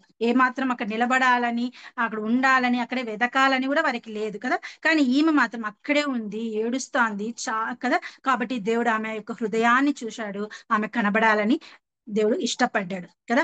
ఆమె గురించి ఇక్కడ రాయబడింది పాపాత్మరాలని స్త్రీ అని రాయబడింది. 7 దయ్యములు పట్టిన స్త్రీగా మనం వదిలి వెళ్ళిపోయినాయి కదా. అంతటి వారిని మనం చూస్తున్నాం. ఆమె యొక్క క్యారెక్టర్ ని మనం చూస్తున్నాం కదా. ఆమె ఎంతో బాధపడిందో. ఆ 7 దయ్యాలు, ఒక దయ్యం ఉంటేనే ఇంకెట్లో పడతా ఉంటారు, 7 దయ్యాలు పట్టుకొని ఆమెను ఎంతో వేధించుంటాయి. అటువంటిది ఆ యొక్క యేసు ప్రభుని ఆమె చేరుకొని ఆమె రక్షణ పొందినప్పుడు ఆ దయ్యాలన్నీ విడుదల పొందిన స్త్రీగా ఉంది. ఆమె అప్పటి నుంచి దేవుని దేవుని వెంబడిస్తున్న స్త్రీగానే ఉంది. ఆయన శిలువ శ్రమలన్నీ దగ్గర చూచి ఎంతో కన్నీరు మునిరైంది. అంతేకాకుండా ఆయన యొక్క సమాధి దగ్గరికి వచ్చి ఆయనను ఆరాధించాలని ఉదయమునే పెందలకడే వచ్చింది. అక్కడే నిలిచినప్పుడు ఆ దేవదూతలను చూసింది ఆమె కన్నులు. అలాగే ప్రభువుని కూడా చూసింది. మొట్టమొదటిగా దేవుని చూసింది. యేసు తిరిగి లేచిన తర్వాత ఆమెకే కనబడ్డాడని వ్రాయబడింది కదా. యేసు ఆమెను చూచి మరియా అని పిలిచాను. అప్పుడు ఆమె 16వ వచనంలో యేసు ఆమెను చూచి మరియా అని పిలిచెను. ఆమె ఆయన వైపు తిరిగి ఆయనను హెబ్రీ భాషలో రబ్బూని అని పిలిచెను. వెంటనే అప్పుడు ఆమె కనుగొనింది కదా. దేవుడు ఆమెను చూచి మరియా అని నోటితో పిలుస్తున్నాడు. ఎంత ప్రేమగా కదా. దేవుడికి ఆమె హృదయాన్ని చూశాడు. ఆమెకు ఆయన పట్ల ఉన్నటువంటి ఆరాధన స్వభావాన్ని, భక్తిని, భయంని దేవుడు చూశాడు. వెంటనే ఆమెతో మాట్లాడడానికి ఇష్టపడ్డాడు కదా. మనం ఈ లోకపరంగా ఆమె పాపాత్మురాలైన స్త్రీ అని చూస్తున్నాం కానీ దేవుడు ఆమె కనపడడానికే ఇష్టపడ్డాడు కదా. మనం అంతేకాకుండా ఏ శిష్యులకు కనబడలేదు కానీ ఆమెకు కనబడ్డాడు. అంతేకాకుండా ఇక్కడ చూసినప్పుడు 18వ వచనంలో మగ్దలేని మరియ వచ్చి నేను ప్రభువుని చూచి తిని అందరితో చెప్పమని కూడా మన 17వ వచనం చూస్తే యేసు ఆమెతో నేను ఇంకను తండ్రి యొద్దకు ఎక్కిపోలేదు కనుక నన్ను ముట్టుకొనవద్దు. అయితే నా సహోదరుల యొద్దకు వెళ్ళి నా తండ్రియు మీ తండ్రియు నా దేవుడును మీ దేవుడినైన వాని యొద్దకు ఎక్కిపోవచ్చున్నానని వారితో చెప్పుము అని కదా. వారితో వెళ్ళి నువ్వు చెప్పు, నేను ఎక్కడికి వెళ్తున్నాను, నా తండ్రి దగ్గరికి నేను వెళ్తున్నాను కాబట్టి నువ్వు వెళ్ళి వారితో చెప్పు. ఎవరితో? శిష్యులతో, అపోస్తలని ఆ శిష్యులు 12 శిష్యులతో వెళ్ళి చెప్పు అని శిష్యులతో చెప్పమని దేవుడు చెప్తున్నాడు. ఆ స్త్రీకి దేవుడు అర్హత, ప్రచారం చేసే అర్హత, యేసు పునరుత్థానాన్ని ప్రచారం చేసే అర్హత మగ్దలేని మరియకి దేవుడు ఇచ్చాడు. అలాగే 18వ వచనంలో మగ్దలేని మరియ వచ్చి నేను ప్రభువుని చూచితిని, ఆయన నాతో ఈ మాటలు చెప్పనని శిష్యులకు తెలియజేశాను. నేను ప్రభువుని చూచాను, ఆయన తిరిగి లేచాడు, వెళ్ళి నువ్వు అందరికీ చెప్పు అని చెప్పాడని ఆమె శిష్యులకు తెలియజేసిన స్త్రీగా ఉంది కదా. ఈ విధంగా ఈ సువార్తని ప్రచారం చేసినటువంటి స్త్రీగా ఈమెని మనం చూసుకోవచ్చు. కాబట్టి మొట్టమొదటిగా యేసు పునరుత్థానాన్ని చూచిన స్త్రీ, అక్కడ ఉన్నటువంటి దేవదూతని చూచింది. యేసు నిలిచి ఉండి అన్నప్పుడు ఆమె ఆసక్తి రోదనం విన్నాడు దేవుడు, అందుకే అక్కడికి నిలిచిపోయాడు ప్రభు. అక్కడ నిలిచిపోయి దేవుడు ఆమెను మరియా అని పేరు పెట్టి పిలవడానికి ఇష్టపడ్డాడు కదా. ఆమె యొక్క ఏడ్పును, ఆమె కన్నీరుని, ఆమె యొక్క భక్తిని, ఆసక్తిని చూచి దేవుడు వెళ్ళిపోలేదు, నిలబడి ఆమెకు కనపడ్డాడు. ఆమె వెంటనే ఆయన యొక్క స్వరాన్ని గుర్తించింది కదా. దేవుణ్ణి భయభక్తులతో ఆరాధించిన స్త్రీగా ఉంది కదా. యెహోవాయందు భయభక్తులు కలిగిన స్త్రీ కొనియాడబడును అన్నట్లుగా ఈమె ఈమె చేసినటువంటి యేసు పునరుత్థానాన్ని చూసిన స్త్రీగా మగ్దలేని మరియ ఎక్కడ చూసినా, అంతేకాకుండా ఆమె భూస్థాపన కార్యక్రమం ఇది చేసిందని ఎక్కడ సువార్త ప్రకటించబడుతుందో అక్కడ అన్ని చోట్ల ఈమె గురించి కూడా చెప్పాలి అని దేవుడు ఉంది కదా. కాబట్టి ఈ విధంగా పరిశుద్ధ లేఖనాల్లో ఆమె గురించి దేవుడు వ్రాయించి ఉన్నాడు మనం. కాబట్టి ఈ విధంగా ఆమె వెళ్ళి శిష్యులకు తెలియజెప్పిన స్త్రీగా చూస్తున్నాం కదా. కాబట్టి గొర్రెల కాపర్లైతే దేవుని యొక్క జననాన్ని ప్రచురం చేసిన అర్హత వారు పొందుకున్నారు. అలాగే సమరయ స్త్రీ ఆ ఊరు పట్టణాన్ని అంతటిని సమాజం అంతట్లో ఆయన క్రీస్తు కాడా. అప్పట్లో అలా చెప్పాలంటే ఎంత భయం కదా. అప్పటి స్త్రీలు అంత ధైర్యాన్ని చేశారు అని అంటే వారు గొప్పవారు. అందుకే పరిశుద్ధ లేఖనంలో, బైబిల్ గ్రంథంలో నేటికి ఇప్పటికీ వారి గురించి అనేక వాక్యధ్యానాల్లో వారి గురించి చర్చించుకుంటున్నారు, ధ్యానించుకుంటున్నారు. దేవుడు పరిశుద్ధాత్మ ద్వారా వారి యొక్క పేర్లు, వారి యొక్క అన్ని రాయించి ఉంచాడు అని అంటే నిజంగా వారు ఎంత ధన్యులు కదా. ఎంత గొప్పగా వారు దేవుని పట్ల విశ్వాసంతో, దేవుని పట్ల ఆ యొక్క ఆసక్తితో ఉన్నవారుగా మనం చూస్తున్నాం కదా. ఈ విధంగా వారు ప్రచారం చేసే అర్హత సమరయ స్త్రీ పొందుకుంది. అంతేకాకుండా 3వ స్త్రీగా ఈమె మగ్దలేని మరియా యేసు యొక్క పునరుత్థానాన్ని ప్రచురించిన స్త్రీగా ఉంది కదా. జననాన్ని ఒకరు ప్రచురించారు, పునరుత్థానాన్ని ఇంకొకరు ప్రచురించారు. వీరందరూ గొప్పవారు కాదు, లోకంలో జ్ఞానులని పిలువబడేవారు కాదు, లేదా సమాజంలో అధిక హోదాలలో లేదా అధికారాన్ని కలిగిన వారని కాదు, లేదా మంచిగా బ్రతికిన వారని కాదు, ధనవంతులని కాదు, కానీ దేవుడు బలవంతులైన వారని కాదు, కానీ దేవుడు ఎవరిని ఎన్నుకుంటాడో మనకు తెలియదండి కదా. యెషయా 55:8 ఏముంది? అందరికీ తెలిసిందేది కదా. నా తలంపులు నీ తలంపుల వంటివి కావు అని ప్రభు చెప్తున్నాడు కదా. యెషయా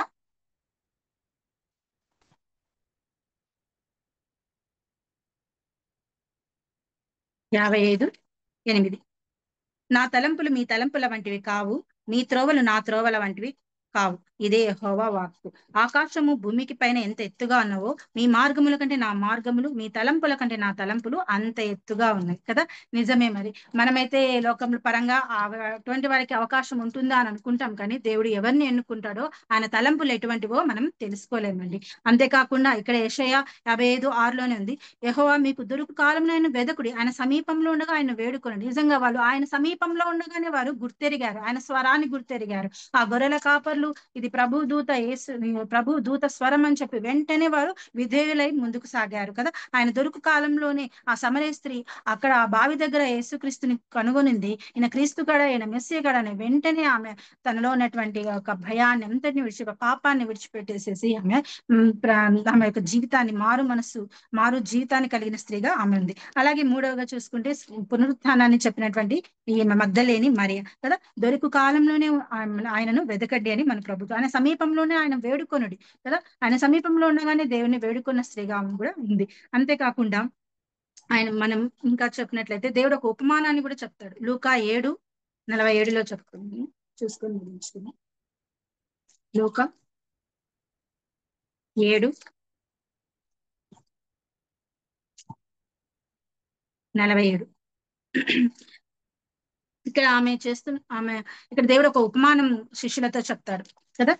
ఈమె పాపాత్మురాలైన స్త్రీ అని చెప్పి ఈయనకు తెలీదా ఈ విధంగా వచ్చింది ఆమె అతను యేసుని ముట్టుకుంది అని చెప్పి వాళ్ళు తమలో తాము అనుకుంటున్నప్పుడు దేవుడు ఒక ఉపమానాన్ని వారికి చెప్తాడు కదా. ఏమని చెప్తాడు? సీమోను చెప్తాడు 41 అప్పు ఇచ్చువానికి 2 రుణస్థులుండ్రి, వారిలో ఒకడు 500 దేనారములు మరి ఒకడు 50 దేనారములు అచ్చియుండిరి.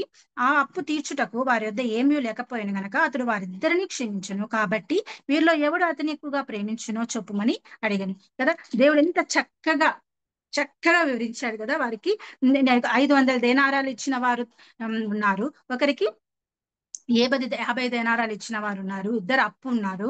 ఈ యజమానుడు ఇద్దరు అప్పుని తీసివేయాలనుకున్నాడు. అప్పుడు ఎవరు ఎక్కువగా ప్రేమిస్తారు అని అంటే 500 దేనారాలు అప్పున్న అతనే ఎక్కువగా ప్రేమిస్తాడు. ఎందుకంటే 500 దేనారాలు తన యొక్క రుణం ఎక్కువ ఉంది. ఈ 50 దేనారాల వ్యక్తి కంటే 500 దేనారాల వ్యక్తి యొక్క రుణం చాలా ఎక్కువగా ఉంది. కాబట్టి అతను చాలా చాలా దేవుణ్ణి ఆరాధిస్తాడు, ఆ యొక్క యజమాన్ని ఆరాధిస్తాడు కదా. నా యొక్క అప్పులు నేనైతే కట్టలేను, 500 దేనారాలు నేను ఎప్పటికీ తీర్చలేను, నా అప్పుని ఒక్క రూపాయి కూడా వద్దనుకొని నాకు యజమాని ఎంత గొప్పగా కొట్టివేశాడు, రుణాన్ని కొట్టివేశాడు, ఎంత గొప్పవాడని ఆరాధిస్తాడు. కాబట్టి ఇక్కడ చూడండి 47వ వచనం, లూకా సువార్త 7:47. అంతే, అప్పుడు ఆమె విస్తారంగా ప్రేమించిన గనుక ఆమె యొక్క విస్తార పాపములు క్షమించబడవని నీతో చెప్పుచున్నాను కదా. ఎవరికి కొంచెముగా క్షమింపబడినో వాడు కొంచెంగా ప్రేమించునని చెప్పి నీ పాపం క్షమించమని ఆమెతో చెప్పాను కదా. నీ విశ్వాసం నేను రక్షించాను, సమాధానం గలదానివి వెళ్ళమని ఆ స్త్రీతో చెప్పాను కదా. మగ్దలేని మరి గురించి ఈ విధంగా చెప్తాను. అదే అంతే కదండి. ఎవరైతే విస్తారమైన పాపములు ఉన్నాయో వారు విస్తారంగా దేవుని ఆరాధిస్తారు. కాబట్టి దేవుడు అటువంటి వారి దగ్గరికి వెళ్ళడానికి ఇష్టపడ్డాడు. వారిని నేను క్షమించి ఉన్నాను అని చెప్పినప్పుడు వారి యొక్క విస్తార పాపములు క్షమించబడిన వాటి దేవుని వారు ఎక్కువగా ఆరాధిస్తారు, విస్తారంగా ప్రేమిస్తారు కదా. అంతేకాకుండా పరిసయుడు సుంకరి విషయంలో కూడా మనం దేవుడు ఎవరి ప్రార్థన విన్నాడు? సుంకరి ప్రార్థనని విన్నాడు. తనను తాను హెచ్చించుకునే వారి ప్రార్థన దేవుడు ఎప్పుడు వినడండి. తన స్వనీతితో నేను ఆ విధంగా చేశాను కదా ప్రభా, నేను ఇలా నీకోసం ప్రచారం చేశాను కదా ప్రభా, నేను ఇలా బ్రతికాను కదా ప్రభా, నేను 10వ వంతు ఇచ్చాను కదా ప్రభా, సంఘానికి ఎప్పుడు వెళ్తాను, ఇదంతా కాదు. కానీ మనం నేను పాపిని, నన్ను రక్షించాడు, నా పాపాలన్నిటి తీసివేసి నేను పాపం లేని దానిగా చేసిన ఆ దేవునికి కృతజ్ఞతాసులు చెల్లించాలి. జన సమాజములలో నేను కీర్తించాలి, ఆయన నామాన్ని ప్రచురం చేయాలి. అనేక మంది ఈ విధంగా పాపంలో పడిన వారందరికీ నేను చెప్పాలి, వాళ్ళందరినీ రక్షణలోకి నడిపించాలి అనేటటువంటి వారిగా ఉండాలని దేవుడు కోరుకుంటున్నాడు. కాబట్టి మనం ఈ విధంగా సువర్తమానాన్ని తెలియజేయడానికి దేవుడు ఎవరిని ఎన్నుకున్నాడో కూడా మనం చూసినాం. అలాగే లాస్ట్ లో మొదటి కొరింథీ 26:27 చూస్తే, మొదటి అధ్యాయం 26-27 వచనం. సహోదరులారా, మిమ్మల్ని పిలిచిన పిలుపును చూడుడి. మీలో లోకరీతిని జ్ఞానులైనను గనులైనను గొప్ప వంశం వారైనను అనేకులు పిలువబడలేదు గాని ఏ శరీరయు దేవుని ఎదుట అతిశయింపకుండునట్లు జ్ఞానులను సిగ్గుపరచుటకు లోకంలో నుండి వెర్రి వారిని దేవుడు ఏర్పరచుకుని ఉన్నాడు కదా. నిజమే కదండి. జ్ఞానులకు లేని ప్రచురం చేసే అర్హత గొర్రెల కాపర్లైనటువంటి వారు, లోకంలో నుండి వెర్రివారిగా పిలబడేటటువంటి లేదా తెలివి తక్కువ వారిగా చెప్పేటటువంటి ఆ గొర్రెల కాపర్లను దేవుడు ఏర్పరచుకుని ఉన్నాడు. అంతేకాకుండా బలవంతులైన వారిని సిగ్గుపరచుకు లోకంలో బలహీనులైన వారిని దేవుడు ఏర్పరచుకున్నాడు. అంతే కదా. బలవంతులైన వారు అనేక మంది ఉన్నారు, కానీ బలహీనురాలు పాపాత్మురాలని అనుకుంటూ బలహీనంగా ఉన్నటువంటి ఆ యొక్క స్త్రీ, సమరయ స్త్రీనైతేనే, మగ్ధలేని మరియనైతేనే, బలహీనమైన ఘట్టాలు అనుకునేటువంటి వారిని దేవుడు ఏర్పరచుకున్నాడు కదా. బలహీనులైన వారిని దేవుడు ఏర్పరచుకున్నాడు. ఎన్నికైన వారిని వ్యర్థం చేయుటకు, లోకంలో నీచులైన వారిని, తృణీకరింపబడిన వారిని, ఎన్నిక లేని వారిని దేవుడు ఏర్పరచుకున్నాడు కదా.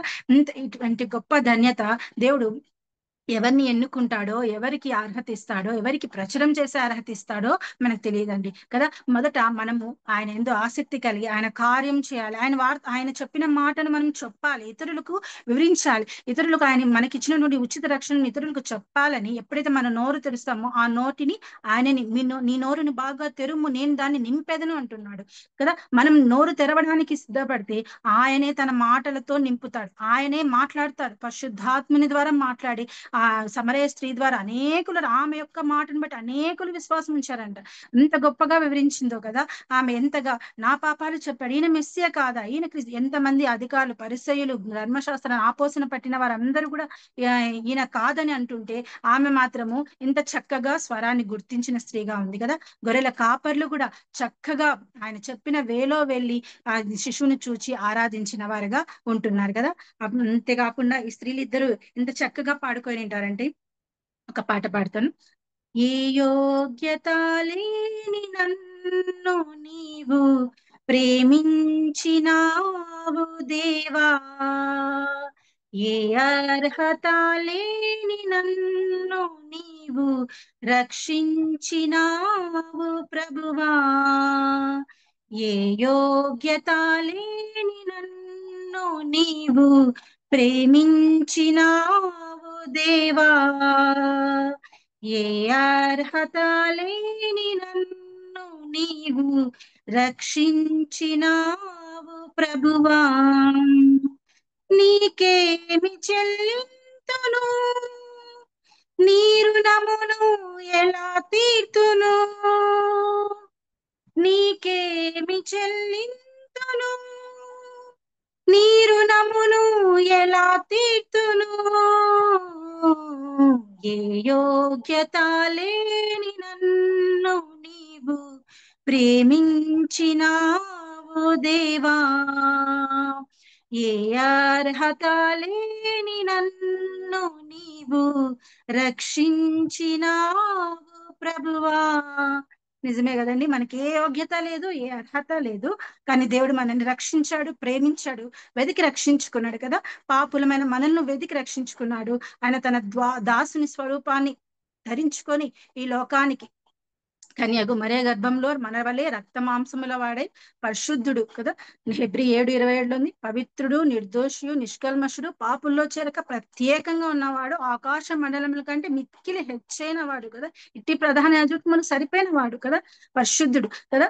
అటువంటి గొప్ప దేవుడు ఈ లోకానికి వచ్చాడు, 33 సంవత్సరాలు జీవించాడు. 3.5 సంవత్సరాలు ఈ లోకంలో అనేకం ఆయన మార్గం నేనే, సత్యం నేనే, జీవమై ఉన్నానని మనకు మార్గం చూపించి వెళ్ళాడు. ఆయనకు సిలువలో అనేక శ్రమలు భరించి మనలందరినీ పాప క్షమాపణ కలిగేటట్లుగా, మనం ఆయన రక్తాన్ని ఆశ్రయిస్తే మనకు పాప క్షమాపణ కలుగుతుందని చెప్పాడు కదా. ఇంత ఉచిత రక్షణ, ఆయన్ని నమ్మితే చాలు, ఆయన్ని విశ్వసిస్తే చాలు, ఏమి చేయాల్సిన అవసరం లేదు కదా. అని ఈ లోకంలో అయితే గిన ఆ మెట్టుకులు ఎక్కాలి, ఇవి పొర్లు దండాలు చేయాలి, ఆ అగ్గిలో దూకాలి, వీటి మీద నడవాలి అని చెప్తున్నాం. కానీ మన దేవుడు ఆ ఊరికి వెళ్ళాలి, అక్కడ వెళ్ళి ఆరాధించాలి, ఇక్కడికి వెళ్ళి ఆరాధించాలి అని కాదు. కానీ ఎక్కడైతే 2-3 కూడుకున్న నామంలో ఉంటే నేను వారి మధ్యన ఉంటానని చెప్పిన గొప్ప దేవుడు మన దేవుడండి. ఉచితంగా ఈ రక్షణ ఇచ్చాడు కాబట్టి మనం నిర్లక్ష్యం చేయకుండా దాన్ని తుదమట్టు వరకు, కార్యారంభం కంటే కార్యాంతం ముఖ్యమైనది కాబట్టి మనం ఆయన రాకడ త్వరలో రాబోతుండగా మనం అందరం ఎత్తబడే సంఘాల్లో ఆయన గుంపులో ఉండాలని మనము ఆయన వచ్చేంత వరకు మన యొక్క ప్రవర్తనని సరి చూసుకొని ప్రతిరోజు ఆయన ఇచ్చినటువంటి జీవవాక్యం ఈ గ్రంథంలో అద్దం వలె కనబడుతున్నాయి కదా.